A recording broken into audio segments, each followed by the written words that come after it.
한 주간 잘 지내셨나요? 누가 저한테 그러더라고요. 목사님, 날도 이렇게 따뜻해지는데 감기가 웬 말입니까? 아마도 너무 완벽하면 교만할까봐 하나님께서 겸손하라고 이렇게 한 번씩 또 아프게 하는 것 같아요. 겸손하도록 하겠습니다.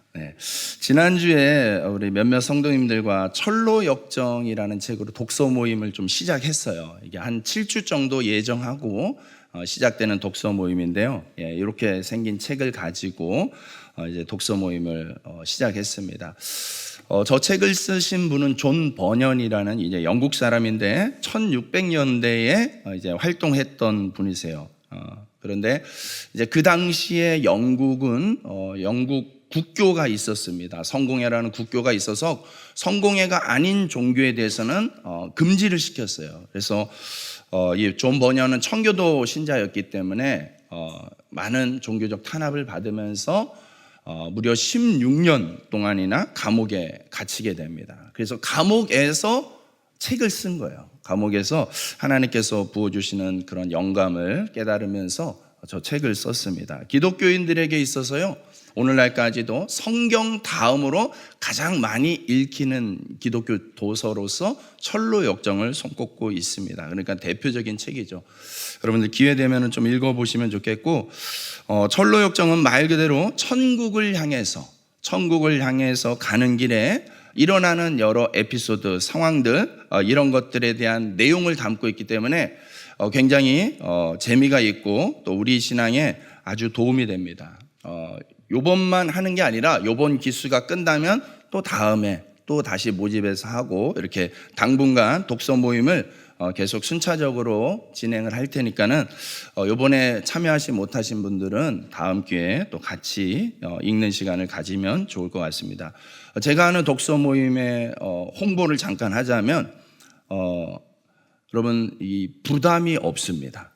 책을 미리 읽어오는 게 아닙니다. 그냥 책만 들고 오면은 그 자리에서 같이 읽는 거예요. 그래서 같이 한 30분 읽고 그냥 잠깐 나누고 하는 겁니다. 그렇게 한 7번 모이면 저 책 한 권을 읽게 되는 것이죠. 그래서 여러분들이 참고를 하시면 좋겠습니다. 여러분, 이 책이 흡사 우리의 신앙 여정을 보여주는 책이기 때문에 아주 재미와 또 깨달음들이 많이 있습니다. 이 철로 역정을 모티브로 해서 만든 또 하나의 소설책이 오즈의 마법사입니다. 오즈의 마법사가 이 철로 역정을 보고 아이디어를 얻어서 그 책을 썼습니다. 그러면은 여러분, 이 철로 역정은 또 무엇의 영감을 받아가지고 이 철로 역정을 썼을까요? 이 철로 역정의 원작은 바로 모세오경입니다. 모세오경. 여러분, 출애굽에서 가나안까지 가는 여정, 그 여정을 기록하고 있는 게 요즘 우리가 읽고 있는 출애굽기, 레위기, 민수기, 신명기, 이 모세오경의 내용이지 않습니까? 여러분, 구약의 사건은 역사적인 사건이에요. 즉 실제 일어났던 사건이라는 것입니다. 실제 일어난 사건이기도 하지만, 그렇지만 그 사건을 통해서 하나님께서는 앞으로 일어날 일에 대한 어떤 힌트다, 모형이다, 그림자다라고 또 신약에서 그렇게 표현을 하고 있습니다. 그러니까 당시의 사건 정도로만 끝나는 것이 아니라 그 사건이 가지고 있는 어떤 상징적인 영적인 의미가 그 사건 안에 담겨져 있다는 것이죠. 그렇기 때문에 우리가 성경을 읽으면서 당대의 사건으로도 이해해야 되지만 오늘 지금 우리의 사건으로도 이 성경의 말씀이 이해되고 와닿아야 되는 것이죠. 여러분, 애굽에 있는 백성들은 나라를 잃어버린 상태, 노예가 되어서 끌려다니는 상태였다라고 성경이 기록하고 있죠. 그런 노예들에게 하나님의 구원의 손길이 임했습니다. 백성들은 구원을 이루기 위해서 어떤 것도 스스로 할 수 있는 게 없었어요. 그저 노예일 뿐이에요. 그저 시키는 대로, 그저 종을 부리는 대로 그렇게 끌려갈 수밖에 없는 그런 인생이었다는 것이죠. 그런데 그런 인생에게 하나님이 찾아오셔서 애굽을 탈출하는 기회를, 사건을 만드셨어요. 그게 바로 구원의 사건인 것이죠. 노예라는 그 신분, 묶여 살 수밖에 없는, 스스로 힘으로 살아갈 수 없는 그런 상태에 있는 자들에게 자유라는 걸 선물하면서 하나님께서 구원을 베풀어 주셨죠. 이 구원은 하나님의 전적인 은혜였습니다. 이스라엘 백성들이 스스로 이루어낸 일이 절대 아니라는 것이죠. 그 사건을 가장 분명하게 보여주는 사건이 무엇입니까? 하나님의 10가지 재앙이에요. 10가지 재앙. 이 애굽에 내렸던 10가지 재앙은 하나님의 능력을 가장 잘 표현하는 사건 중에 하나죠. 즉 하나님의 이 놀라운 능력으로 이 백성들을 구원해 냈다라는 하나님의 전적인 은혜를 상징적으로 보여주는 사건입니다. 애굽을 탈출한 백성들이 가나안까지 가야 되는데 광야라는 곳을, 이 환경을 거쳐서 그 광야를 지나서 가나안까지 가게 되는 것이죠. 여러분, 마찬가지예요. 우리가 예수 그리스도를 믿음으로 인하여서 내 힘으로 이룰 수 없었던 구원의 문제, 이것이 해결되었어요. 근데 그걸로 끝난 것이 아니라 이제 시작이라는 것이죠. 우리는 가나안 땅을 향해서 나아가야 되는 것이죠. 그러므로 가나안이 보여주는 상징적인 의미는 어디겠습니까? 천국이에요. 천국. 여러분, 천국이 어떤 것이에요? 하늘천 나라고, 하늘나라를 얘기하는 것이죠. 천국이라고 우리가 표현할 때 그 의미는 뭐냐면 땅의 나라가 아니라는 거예요. 땅에 속한 나라랑은 성질이 다르다는 거예요. 그래서 조금 더 그것을 그 특징을 조금 더 정확하게 말하자면, 그냥 하늘나라 하면은 세상 사람들하고 잘 구분 안 될 때가 있습니다. 그냥 하늘나라가 아니라 정확하게 얘기하면 하나님 나라예요. 하나님 나라. 여러분, 하나님 나라는 어떤 나라겠습니까? 하나님이 통치하는 나라가 하나님 나라인 줄로 믿습니다. 여러분, 나라를 이루는, 나라가 존재할 수 있는 나라의 구성 요소 3가지 요소가 있습니다. 뭐가 있죠? 국민, 영토, 주권. 왕 아닙니다. 네. 국민, 주권, 영토 3가지 요소가 있으면 나라가 성립이 될 수 있어요.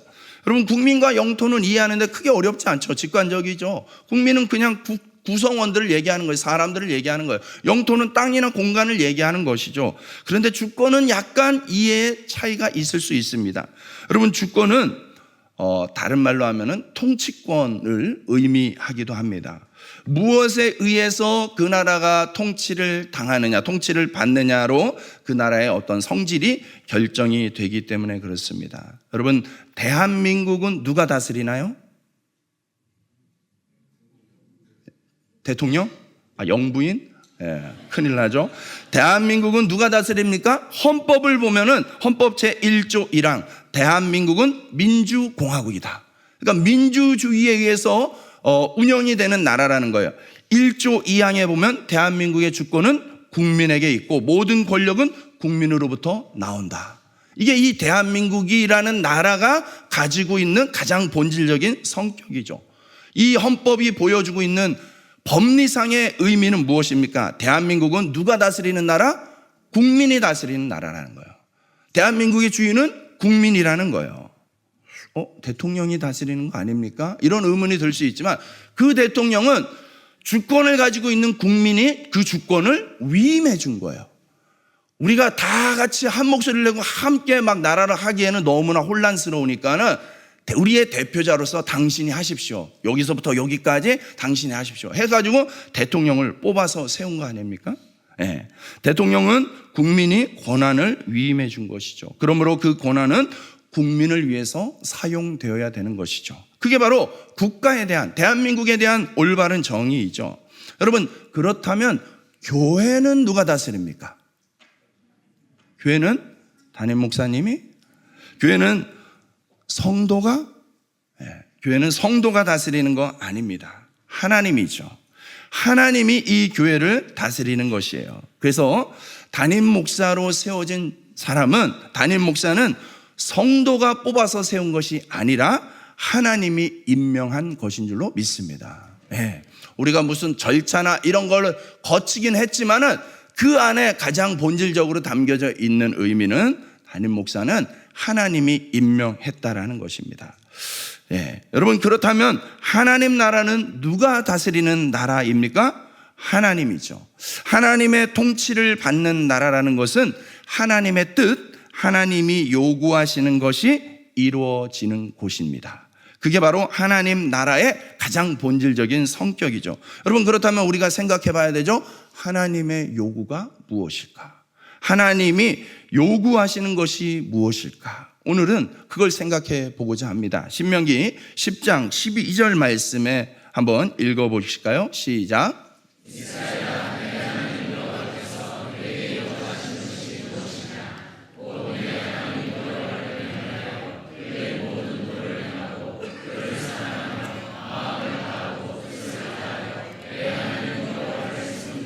아멘. 하나님을 경외하라. 하나님이 요구하시는 바가 무엇이라고요? 하나님을 경외하는 거예요. 하나님을 경외한다는 것은 그분의 도를 행하고 그분을 사랑하며 마음을 다하고 뜻을 다하여 그분을 섬기는 거라고 말씀하고 있습니다. 그게 하나님을 경외하는 거, 하나님의 통치를 받는 거예요. 여러분, 그분의 도를 행하는 것은 그분이 세운 질서, 법과 질서, 명령을 지키는 거예요. 따르는 거예요. 그게 바로 그분의 도를 행하는 것입니다. 여러분, 이스라엘이 출애굽하면서 하나님이 많은 이적을 행하셨지만 특별히 반복해서 행하신 일이 있습니다. 똑같은 일을 반복하신 일이 있습니다. 여러분, 우리가 무언가를 다시 반복한다는 것은 어떤 의미가 있을까요? 그건 그만큼 중요하다라는 뜻이 있는 거겠죠. 여러분, 그것은 하나님이 다시 반복하신 그 일은 하나님이 정말 중요하게 여긴다라는 의미가 있는 것이에요. 어떤 일이 있었냐면 이스라엘 백성들이 출애굽하여서 광야의 시내산이라는 곳까지 왔습니다. 시내산 아래에 장막을 펼치고 좀 쉬는 시간을 갖고 있었어요. 그때 모세가, 이 이스라엘 백성의 지도자 모세가 하나님의 부름을 받고 시내산 꼭대기로 올라갑니다. 혼자 올라갑니다. 그래서 그곳에서 모세는 하나님을 만나고 하나님의 말씀을 듣고 하나님의 가르침을 받으면서 시간이 어느덧 40일이 흘렀습니다. 40일 동안 모세는 하나님과 친밀했지만은 백성들, 산 아래에 있는 백성들은요, 그게 연결되지가 않았어요. 산 위에 올라간 모세가 깜깜무소식이에요. 이 밑에서는 보이지가 않아요. 저 위에 무슨 일이 있는지 구름으로 가려져서 보이지가 않는 거예요. 모세가 살았나 죽었나 알 수가 없는 거예요. 언제까지 마냥 기다릴 수도 없는 거예요. 그래서 이 이스라엘 백성들은요, 산 아래에서 기다리면서 끔찍한 일을 저지르고 말죠. 40일 동안 모세가 없으니까 얼마나 불안하고 얼마나 답답하겠습니까? 그래서 모세의 형 아론을 졸라서 이들이 금송아지를 만들었던 것입니다. 여러분, 근데 40일 동안 모세가 하나님과 가졌던 시간 속에서 이제 됐다, 내려가라 라고 할 때에 하나님께서 모세의 두 손에 들려준 돌판이 있습니다. 그 돌판은요, 특별히 하나님의 친필 사인이 있는 돌판이었어요. 하나님의 필체가 어떻게 생겼는지 이 십계명 돌판을 보면 알 수가 있어요. 네. 여러분, 이 돌판은 하나님께서 10계명이라는 10가지 계명을 직접 기록해가지고 모세에게 들려준 거예요. 그리고 이 말씀 가지고 너희가 이제 하나님의 백성답게 살아라 라고 돌판을 준 거예요. 그 돌판 가지고 얼마나 흥분돼서 얼마나 기대가 돼서 내려왔겠습니까? 그런데 내려와서 보니 지금 백성들의 모습이 기대와는 너무 달랐던 것이에요. 너무 충격을 받았어요. 어떻게 애굽에서 탈출한 지 얼마나 됐다고, 하나님이 우리를 애굽에서 이끌어낼 때 얼마나 놀라운 기적들을 행하셨는데 이 살아계신 하나님을 금세 배신하고 저렇게 엉뚱한 우상을 만들어서 섬길 수 있단 말인가 라는 것에 모세가 분노해가지고, 그 배신감에 분노해가지고 돌판을 던져버리죠. 깨져버리고 말아요. 여러분, 그런데 그 일이 있고 나서 하나님이 또 모세를 다시 부르셔요. 그리고 다시 또 기록해서 또 손에 들려줍니다. 여러분, 십계명이 기록된 이 돌판은요, 그래서 하나님께서 2번이나 기록해서 주신 말씀이라는 거예요. 하나님이 이 십계명을 얼마나 중요하게 여기는지 모릅니다. 그만큼 백성들에게, 하나님의 백성으로 살아가는 데 있어서 반드시 필요한 말씀이 바로 이 십계명이라는 것이에요. 가나안 땅에 들어가는 게 전부가 아니라는 거예요. 그냥 사는 지역이 동네가 바뀌는 게 전부가 아니라는 거예요. 그 땅에서 진짜 하나님이 원하시는 것은 하나님의 도, 하나님의 법과 질서인 이 십계명이 이루어지도록 하는 것. 그게 바로 이들을 구원하신 하나님의 궁극적인 목적인 것이죠. 하나님의 말씀에 순종함으로 여러분 하나님께 사랑을 표현할 수 있습니다. 여러분 사랑은 말로만 하는 것이 아닙니다. 물론 때로는 그 말도 제대로 못해서 혼나는 남편들이 많죠. 저도 한 번씩 혼납니다. 표현 좀 해라 이렇게 제발. 여러분 말이라도 잘해야 될 것 같아요. 그런데 말만으로는 완성되는 게 아니에요. 사랑은 감정으로만 끝나는 것이 아닙니다. 제가 한 번씩 결혼식 주례 이렇게 하게 되면은요 꼭 신신당부하는 게 그거예요. 안 싸우려고 하지 마라. 안 싸울 수가 없다. 싸우는 게 당연하다. 그런데 싸우더라도 잘 싸워야 된다. 그래서 서로 싸울 때에 상대방을 알아간다는 마음으로 그렇게 그거를 배우는 기회로 삼아라. 그러면서 지금은 없어서는 죽고 못 살 것 같지만은 이 감정은 반드시 바닥난다는 거예요. 그래서 사랑의 힘만으로 사는 것이 아니라 사랑의 힘이 닿으면 어떤 힘이 필요합니까? 의리가 필요한 거예요. 그래서 부부는 의리로 사는 거예요. 내가 이 인간 그래도 사랑해야지. 내 인간 그래도 신랑으로 또 아내로 그래도 인정해 줘야지. 이런 거예요. 그렇게 의리로 사랑하는 거예요. 그 힘조차도 없으면 하나님의 말씀을 기억해야 되죠. 하나님이 짝지어 정한 것을 사람이 나눌 수 없느니라. 그 말씀 두려워하면서 그냥 사는 거예요. 여러분 하나님의 이 사랑이라는 것은 감정 차원으로만 끝나는 것이 아니에요. 때로는 사랑은요 많은 실질적인 헌신, 희생이 필요한 거예요. 여러분 사랑은요 반드시 표현되어야 되는 것입니다. 정말 여러분 누군가를 사랑해 본 적이 있지 않습니까? 사랑한다면 말로만 하고 말지는 않을 것입니다. 그에게 모든 것에 초점을 맞추겠죠. 그 사람이 좋아하는 거, 그 사람이 원하는 거 어떻게든 해주고 싶은 게 그게 정말 사랑하는 사람의 자세, 마음이지 않겠습니까? 사랑하는 여러분, 하나님이 우리를 사랑하신다는 사실을 믿으십니까? 하나님은 우리를 그럼 어떻게 사랑하세요? 하나님도 말로만 하지는 않았을 거 아니에요. 하나님이 우리를 사랑하시는 것이 정말 느껴지나요? 느낌을 넘어서 정말 사실로 인정이 되시나요? 하나님이 우리를 사랑하시는 그 증거가 무엇입니까? 요한복음 3장 16절 말씀, 하나님이 세상을 이처럼 사랑하사 독생자를 주셨으니 이는 저를 믿는 자마다 멸망치 않고 영생을 얻게 하려 하심이라. 여러분 왜 예수님이 우리에게 오셨어요? 왜 예수님이 십자가에서 죽으셨어요? 그것은 하나님이 우리를 사랑하신다는 분명한 증거라는 거예요. 로마서 5장 8절 말씀, 우리가 아직 죄인 되었을 때에 그리스도께서 우리를 위하여 죽으심으로 하나님께서 우리에 대한 자기의 사랑을 확증하셨느니라. 우리에게 대한 하나님의 사랑이 무엇으로 확증이 됩니까? 예수님으로 확증이 되는 거예요. 예수님이 십자가에서 죽으신 것으로 확증이 되는 거예요. 더 놀라운 것은 무엇입니까? 우리가 하나님께 사랑받을 어떤 일을 했기 때문에 사랑해 주신 것이 아니에요.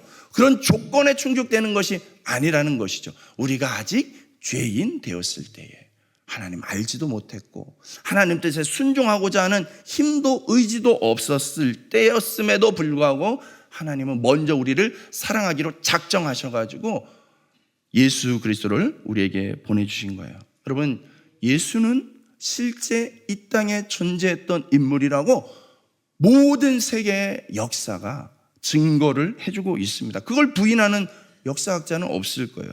예수가 십자가에서 죽었다는 사실도 역사적인 사실이죠. 여러분 이렇게 분명한 이 사실, 이렇게 분명한 이 증거가 있다는 거예요. 하나님의 사랑이 이렇게 분명하다면 사랑하는 여러분은 하나님을 사랑하십니까? 하나님을 향한 여러분의 사랑의 증거는 무엇입니까? 여러분 오늘 말씀에 보면은 하나님을 사랑하는 증거로서 하나님의 도를 최선을 다해서 지키는 거라고 말씀하고 있습니다.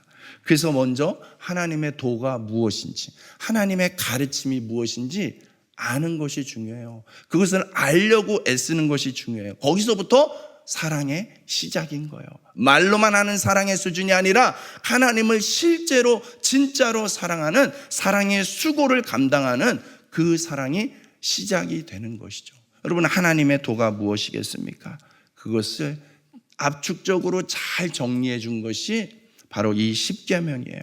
출애굽기 20장, 신명기 5장에 이렇게 십계명이 반복해서 전문이 기록되어 있습니다. 여러분, 글자가 보이신다면 한번 읽어 주시면 좋겠어요. 제가 앞에 숫자만 얘기할 테니까 여러분들이 나머지 문장을 읽어 주시면 좋겠습니다. 제1은 제2는 제3은 제4는 제5는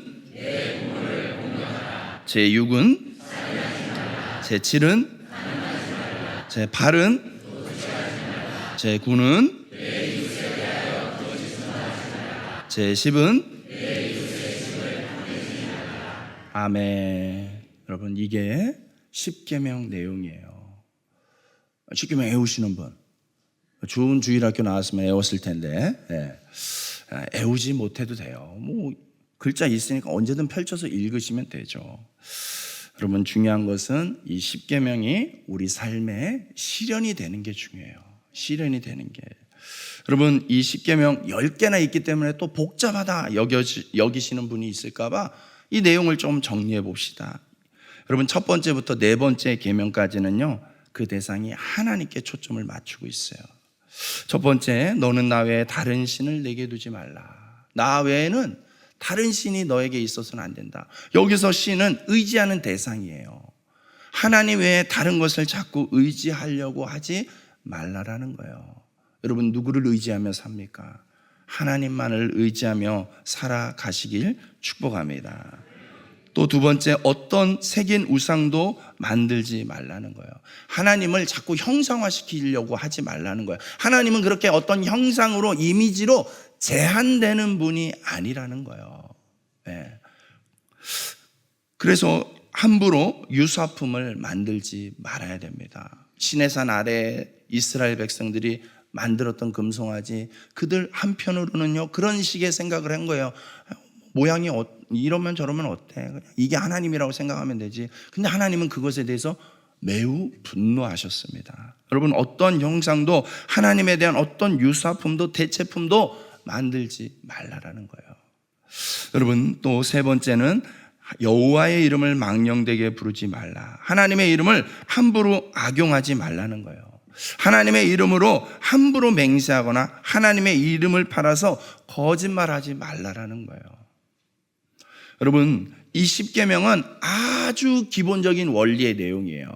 그래서 이 원리를 바탕으로 해서 문자적으로 우리가 이렇게 실천하는 것이 아니라 이 의미, 본질을 살려서 이것을 우리 삶에 적용하고 확장할 줄 알아야 되는데, 여러분, 여기 여호와의 이름을 망령되게 부르지 말라는 것은 뭐겠어요? 안 좋은 케이스긴 하지만 예를 들어서 직장 내에 신우회가 있는 경우가 있어요. 그런데 간혹 가다가, 아주 드물게 간혹 가다가 신우회 활동을 하면서, 신우회 활동한다고 하면서 정말 회사 업무에는 게을리하고 소홀히 하는 경우, 여러분, 그러면 믿지 않는 동료들이 그런 사람을 보면서 와, 저 사람은 신실하네, 인정할까요?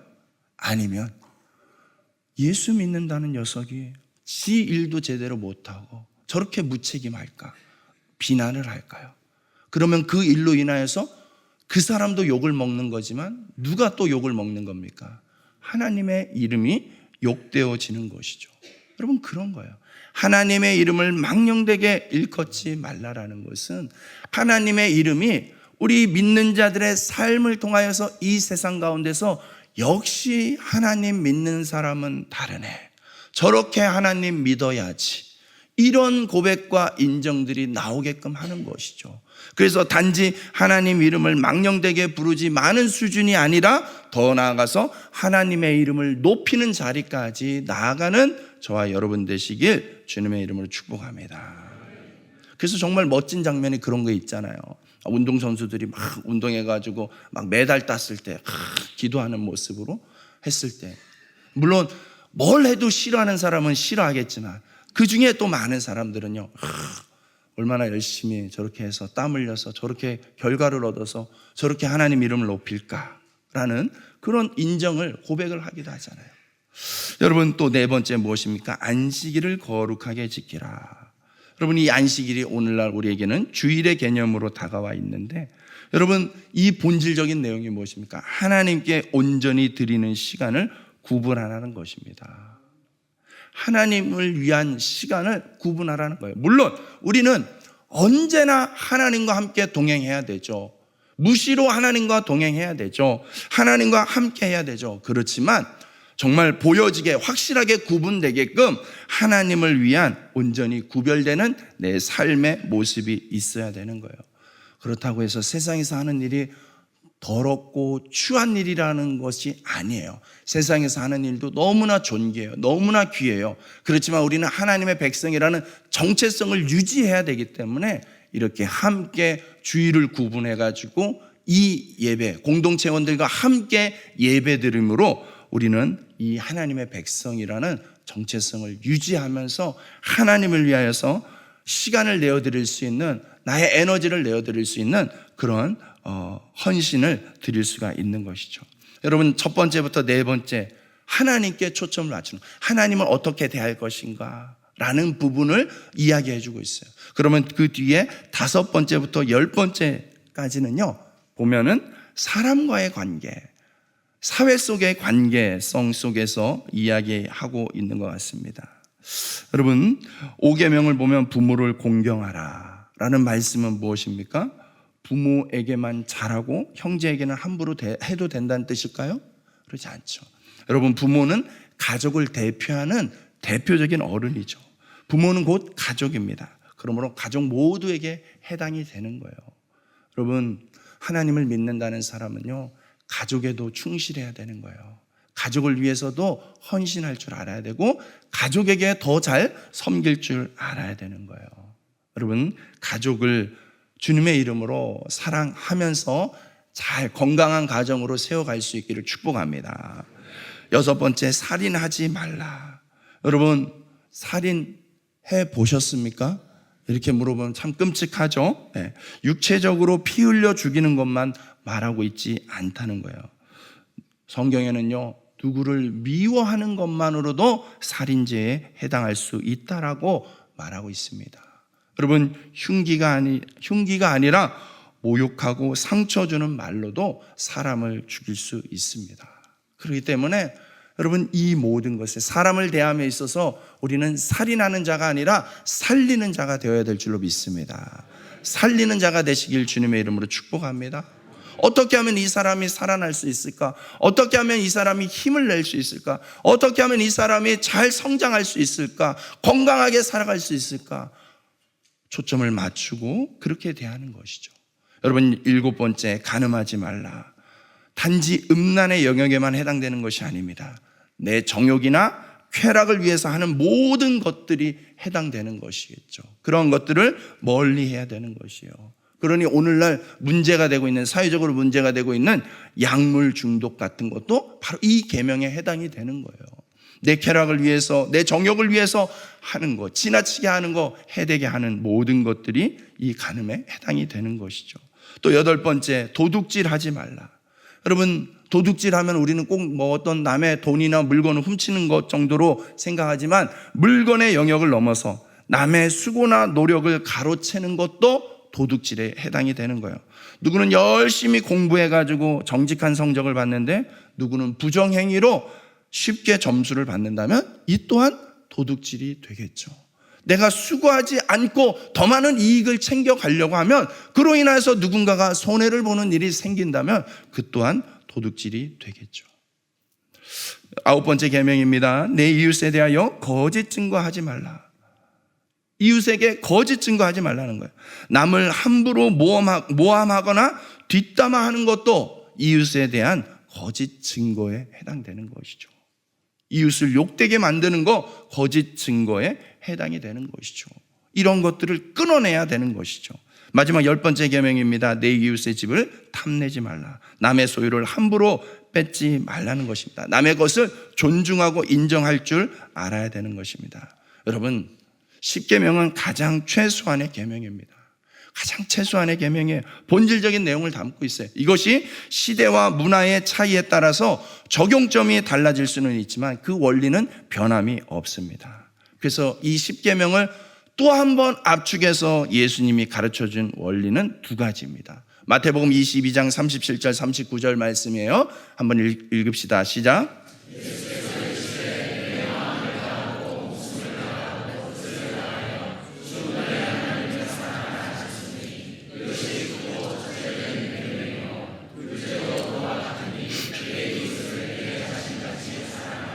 아멘. 바로 이 말씀이 실은 오늘 우리가 읽었던 신명기 10장 말씀을 예수님이 인용해서 정리를 해주신 말씀이죠. 그렇죠? 하나님을 사랑해라, 이웃을 사랑해라, 이 원리예요. 이 원리를 가지고 사랑한다면 어떻게 할 것인가? 내가 하나님 사랑한다면 하나님을 위해서 난 뭘 할 것인가? 어떻게 대할 것인가? 이웃을 사랑하라고 했는데 이웃을 어떻게 사랑할 수 있지? 이 사랑을 어떻게 표현하지? 사랑을 관념이나 감정으로만 생각하지 말고 실제로 삶으로 표현으로 생각해 본다면 여러분, 우리가 우리 삶에 이 말씀을 얼마든지 훨씬 더 풍성하게 이 말씀을 지킬 수 있는 것이죠. 그러니 하나님의 나라는 하나님의 통치를 따르는 곳에서 실현된다라는 이 말씀을 기억한다면 오늘 우리가 이 하나님의 도를 우리 삶에 실천함으로 인해서 하나님의 나라는 우리가 죽어서 가기도 하지만 예수님이 표현하셨어요. 하나님의 나라가 오는 거라고 표현을 했습니다. 어떻게 옵니까? 우리 삶에 어떻게 옵니까? 우리가 하나님의 통치를 받아들이고 하나님의 뜻에 따라서 순종하는 삶을 살아낼 때에 하나님 나라가 이 땅 가운데 도래하게 되는 것이죠. 할렐루야. 이 얼마나 감격스럽습니까? 그 놀라운 하나님의 나라를 우리를 통해서 이 땅 가운데 실현하는 것, 맛보는 것을 하나님이 허락해 주셨습니다. 여러분, 이 감격과 이 은혜를, 이 가치를 깨닫고 여러분 삶 가운데 하나님 나라가 세워지기를 주님의 이름으로 축복합니다.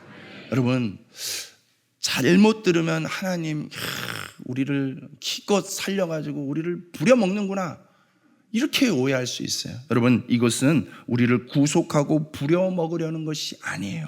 오늘 우리가 읽었던 본문 가운데 13절 말씀 마지막으로 우리가 한번 읽고 같이 한번 찬양하면 좋겠습니다. 13절 시작.